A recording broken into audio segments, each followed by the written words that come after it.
25 अगस्त 2022 को अंधेरी में रहने वाली 15 वर्षीय वंशिता राठौर अपने घर से स्कूल जाने की बात कहकर निकली थी। लेकिन जब वंशिता शाम होने तक भी घर वापस नहीं लौटी तो उसके घर वाले परेशान हो गए। इसके बाद घबराए माता पिता ने वंशिता को आसपास के इलाके में भी तलाश किया, लेकिन फिर भी उसका कुछ पता नहीं चला और आखिर थक हार कर उन्होंने पुलिस स्टेशन जाकर लड़की के लापता होने का रिपोर्ट दर्ज कराई। उनकी दी गई तहरीर के आधार पर अंधेरी पुलिस ने अपहरण का केस दर्ज कर लिया और फिर 26 अगस्त को यानी एक दिन बाद नया गांव के लोगों की नज़र रेलवे स्टेशन के करीब झाड़ियों में एक सूटकेस पर पड़ी। वो सूटकेस जिस तरह से उस जगह पर पड़ा हुआ था, उसे देखने से लग रहा था कि शायद इसमें कुछ तो गलत है। और जब उन्होंने थोड़ा पास जाकर देखा तो उन्हें सूटकेस से दुर्गंध आने लगी। इसके बाद वहां पर मौजूद लोगों ने तुरंत नया गांव रेलवे पुलिस को सूचना दे दी, क्योंकि यह मामला हत्या का था। इसलिए नया गांव रेलवे पुलिस ने तुरंत फ़ोन करके अंधेरी पुलिस को इसकी सूचना दे दी। इसके बाद पुलिस ने मौके पर पहुंचकर सूटकेस के अंदर से एक लाश, एक स्कूल ड्रेस और एक कंबल अपने कब्जे में ले लिया। इसके बाद 100 को पोस्टमार्टम के लिए भिजवा दिया गया। साथ ही पुलिस ने उस स्कूल ड्रेस की जांच करके स्कूल के बारे में भी पता लगा लिया। इसके बाद पुलिस ने उनको फ़ोन करके थाने में बुलाया। जिस लड़की के घर वाले ने 25 तारीख को अपनी बेटी की गुमशुदगी की रिपोर्ट लिखाई थी, पुलिस ने उन्हें बताया कि हमें एक लड़की की लाश मिली है, इसलिए आप यहाँ आकर इस लाश की जांच कर लीजिए कि कहीं ये आपकी बेटी की लाश तो नहीं है। फिर वंशिता के माता पिता लाश को देखने के लिए दिल को खड़ा करके पुलिस के पास पहुँचे। वहाँ से उन्हें पोस्टमार्टम हाउस ले जाया गया। उन्होंने देखते ही पहचान लिया था कि यह उनकी 15 साल की बेटी वंशिता की लाश है, जो एक दिन पहले स्कूल जाने के लिए घर से निकली थी।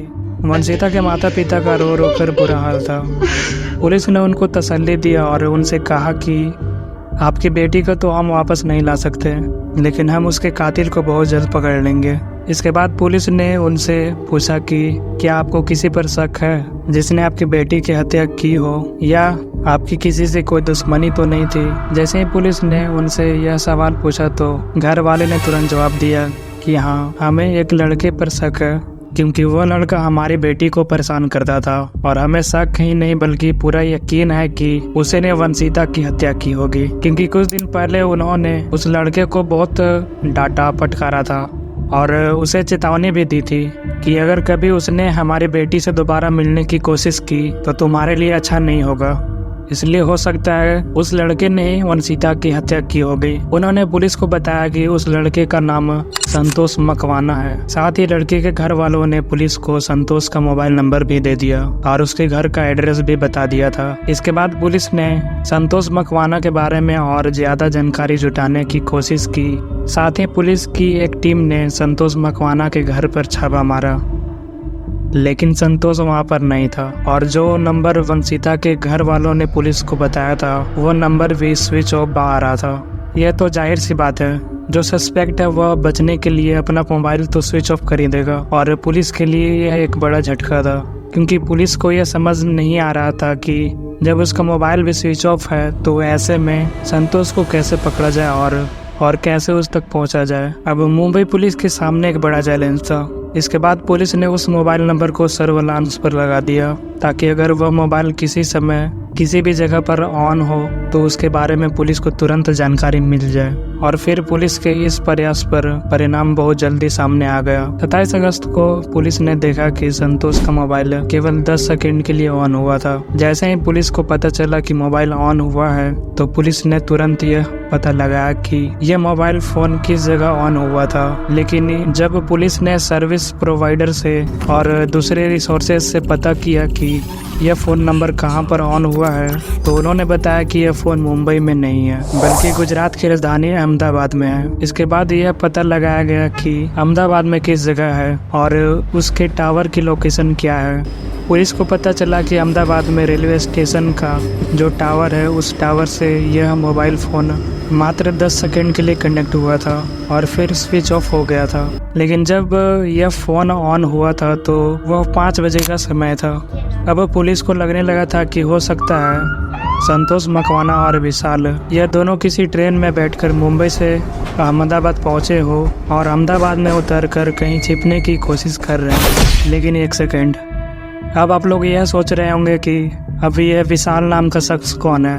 तो मैं आपको बता दूं कि यह विशाल नाम का शख्स संतोष मकवाना का दोस्त है। देन अब कहानी में आगे बढ़ते हैं। इसके बाद नया गांव पुलिस ने अहमदाबाद पुलिस से संपर्क किया। इसके बाद अहमदाबाद पुलिस ने रेलवे स्टेशन और उसके आसपास जितने भी सीसीटीवी कैमरा थे, यानी होटल, लॉज और रास्तों पर, पुलिस ने उन सभी को चेक करना शुरू किया। लेकिन आपको यह जानकर हैरानी होगी कि इतनी मेहनत और मशक्क़त करने के बावजूद भी पुलिस को गुजरात में अहमदाबाद रेलवे स्टेशन के आसपास किसी भी सीसीटीवी में वो दोनों लड़के नज़र नहीं आए। ना तो वे ट्रेन से उतरते हुए दिखे थे, ना कहीं बाहर जाते हुए दिखाई दिए थे, और ना ही किसी लॉज में, ना रेस्टोरेंट या होटल में, यानी कहीं भी किसी सीसीटीवी फुटेज में वे लड़के पुलिस को नजर नहीं आए थे। अब पुलिस के लिए उन्हें पकड़ना बहुत बड़ा चैलेंज बन गया था, क्योंकि पुलिस को यह समझ में नहीं आ रहा था कि अगर ये लोग गुजरात में नहीं थे तो फिर गुजरात से कहाँ गायब हो गए थे। खैर, पुलिस भी पूरी मेहनत और ईमानदारी से जांच कर रही थी। जांच करते समय पुलिस इस नतीजे पर पहुंची कि उस समय वसई से एक ट्रेन अहमदाबाद से होते हुए राजस्थान की ओर जाती है। वो ट्रेन बेंगलोर कर्नाटक से चलती है, इसलिए हो सकता है वो दोनों लड़के उसी ट्रेन से सवार होकर गुजरात से होते हुए राजस्थान की ओर निकल गए हों। क्योंकि सुबह जब संतोष का मोबाइल फोन 10 सेकंड के लिए स्विच ऑफ हुआ था तो वह उस समय ट्रेन के अहमदाबाद में रुकने का समय था, और अब पुलिस समझ गई थी कि वह दोनों लड़के प्लेटफॉर्म पर नहीं थे, बल्कि वे दोनों ट्रेन में बैठे थे जो बेंगलुरु से वसई होते हुए राजस्थान की ओर जा रही थी। जब यह ट्रेन कुछ देर के लिए अहमदाबाद में रुकी थी तो इत्तेफाक से उसी समय संतोष का मोबाइल फोन 10 सेकंड के लिए ऑन हो गया था। इसके बाद पुलिस ने वसई से लेकर गुजरात से राजस्थान की ओर जहां तक वह ट्रेन जाती है उस पूरे रूट का चेकिंग करनी शुरू की।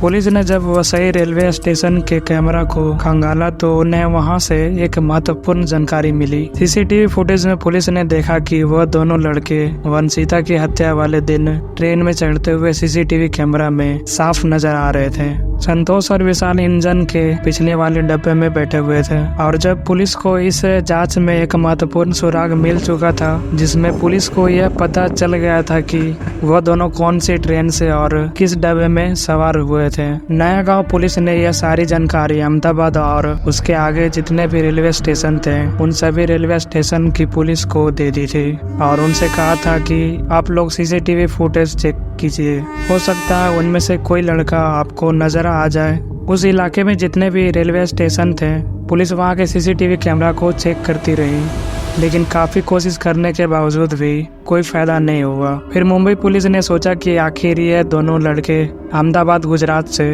राजस्थान की तरफ क्यों गए हैं, ये किसी और दिशा में क्यों नहीं गए। जब पुलिस ने इस एंगल से जांच की तो पुलिस को पता चला कि संतोष मकवाना, यानी जिस पर हत्या का आरोप है, उसकी दादी अहमदाबाद से 146 किलोमीटर दूर पालनपुर में रहती है। पुलिस को जब यह जानकारी मिली तो पुलिस को यकीन हो गया था कि हो ना हो वो दोनों पालनपुर रेलवे स्टेशन पर ही उतरे होंगे। इसके बाद पुलिस ने पालनपुर रेलवे पुलिस से संपर्क किया। मुंबई पुलिस ने उनसे कहा कि आप एक बार सीसीटीवी फुटेज चेक कीजिए, और अगर वह दोनों लड़के आपको नजर आ जाएं तो इसकी जानकारी हमें दें। इसके बाद Palanpur railway police CCTV footage को चेक करती है, लेकिन वहां के किसी भी सीसीटीवी में वह दोनों लड़के ट्रेन से नीचे उतरते हुए दिखाई नहीं दिए।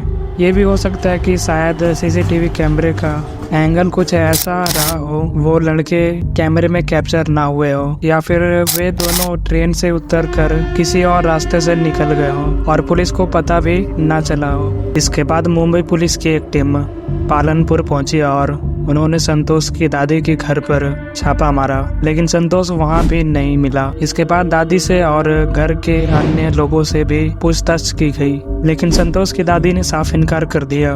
बल्कि उसकी दादी ने उल्टा पुलिस वाले से पूछने लगी कि क्या बात हो गई है, हमें तो कुछ पता नहीं है और ना ही संतोष यहाँ आया है।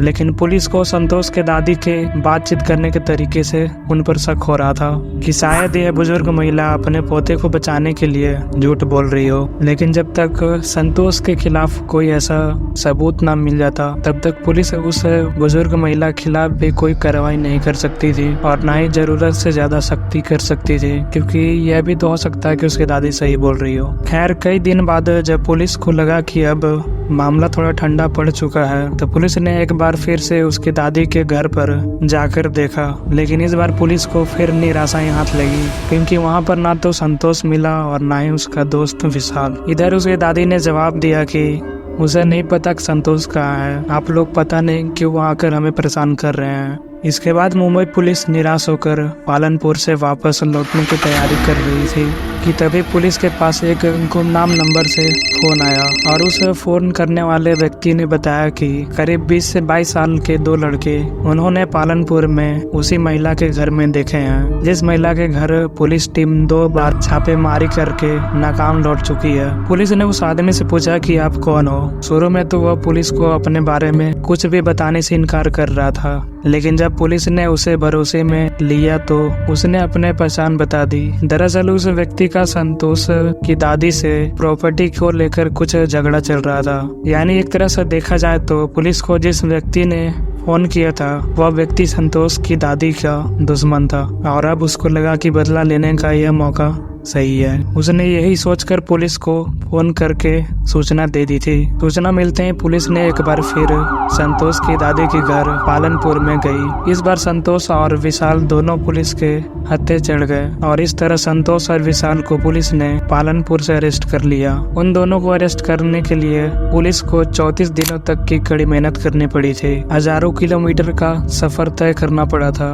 इसके बाद पुलिस ने उन दोनों को मुंबई लाकर उनसे कड़ाई से पूछताछ की तो वह दोनों जल्दी ही टूट गए। संतोष ने वंशिता की हत्या का जुर्म स्वीकार करते हुए बताया कि इस कहानी की शुरुआत सोशल मीडिया से हुई थी। 15 साल की वंशिता की मुलाकात संतोष से हुई, क्योंकि वंशिता और संतोष दोनों ही मुंबई के रहने वाले थे। वंशिता की सोशल मीडिया पर हर दिन संतोष से बातें होती थी। इस तरह बातचीत और चैटिंग करते करते वो दोनों बहुत अच्छे दोस्त बन गए थे और फिर धीरे धीरे वंशिता संतोष मकवाना से प्यार करने लगती है। इसके बाद वो एक दूसरे से मिलने लगते हैं। संतोष के दोस्त विशाल का घर जुहू में था और उसी घर में संतोष अक्सर अपनी गर्लफ्रेंड वंशिता राठौर के साथ जाता था और दोनों वहां पर एक साथ समय बिताते थे। फिर दोनों अपने अपने घर वापस चले जाते थे और यह सिलसिला पिछले कई महीनों से चल रहा था। इसी बीच एक दिन वंशिता के घर वाले ने संतोष और वंशिता को एक साथ कहीं जाते हुए देख लिया, जिसकी वजह से वंशिता के परिवार वाले आग बबूला हो गए।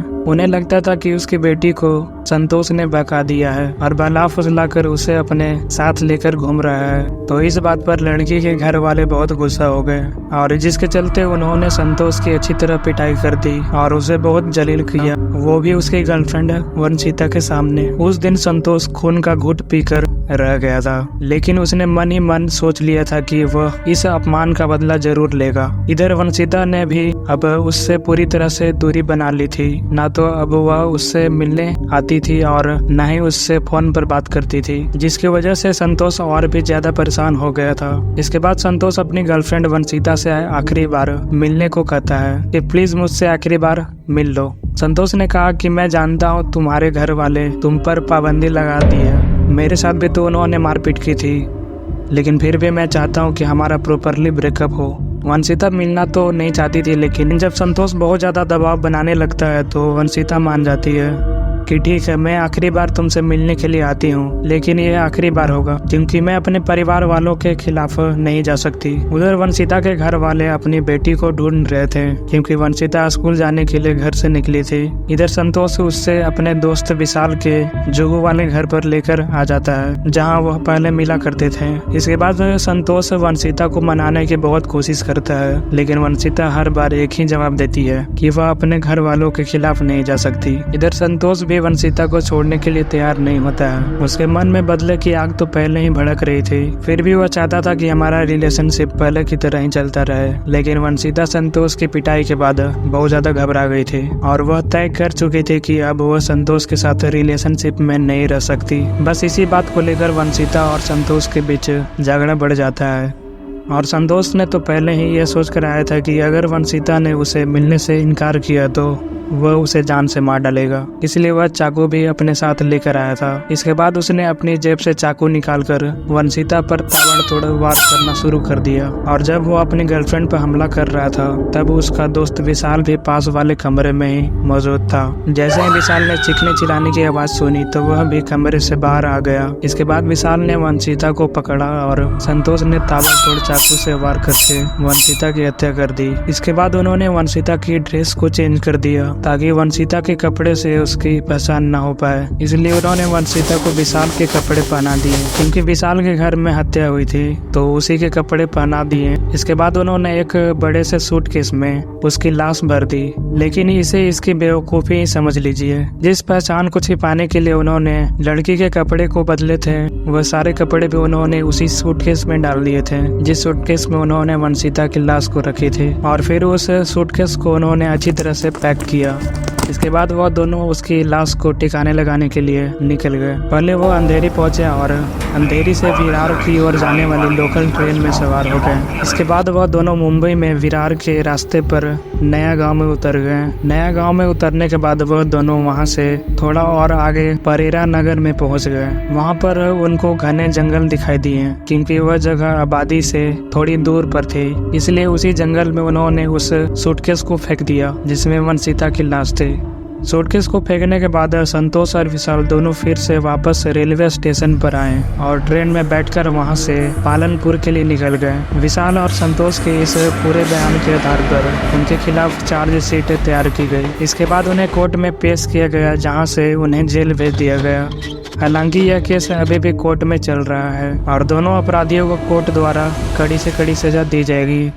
गाइज, मुझे इसके बाद इस वीडियो में यही कहना है कि जितना हो सके बच्चे को या अपने से छोटे भाई बहन को इस सोशल मीडिया से मोबाइल से दूर रखें, क्योंकि यार आजकल के बच्चे mobile, social media, social app के कारण उम्र से पहले ही बढ़ जा रहे हैं। बस मेरा यही मोटिव है। देन मिलते हैं अगले वीडियो में एक नए केस के साथ। तब तक अपना और अपनी फैमिली का ख्याल रखें। Thank you.